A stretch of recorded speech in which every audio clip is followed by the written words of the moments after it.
आणि पावसाळ्यामध्ये पाणी साचलं की पहिला फटका बसतो तो मुंबईच्या वाहतुकीला। मध्य रेल्वेवरील कुर्ला नेहरू नगर ते चुनाभट्टी आणि नेहरू नगर कॉलनीमध्ये पाणी साचतं। नेहरू नगर मधल्या नाल्याची अद्यापही सफाई झालेली नाहीये।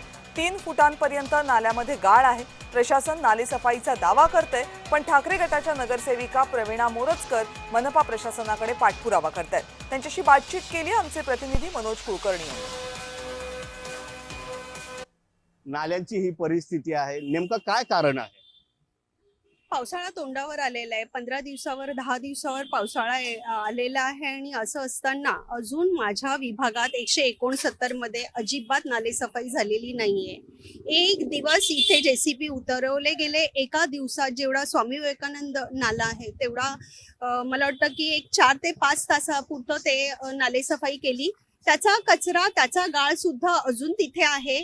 त्याला आता खडकाचं स्वरूप आलेलं आहे, तोही तिथून उचलला गेलेला नाहीये आणि बाकी सगळे नाले 100% तुडुंब भरलेले आहेत। आपण बघू शकता की मला असं 4 वर्षात नालेसफाई इथे झालेली नाहीये, कारण जो गाळ साचलेला आहे तो इतका खालपर्यंत गेलेला आहे की त्याच्यातून झाडं मोठी मोठी झाडं उगवलेली आहेत।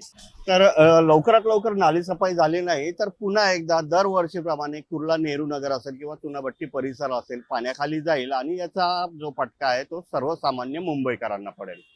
व्हिडिओ जर्नलिस्ट स्वप्नील मनोज कुलकर्णी, जय महाराष्ट्र, मुंबई।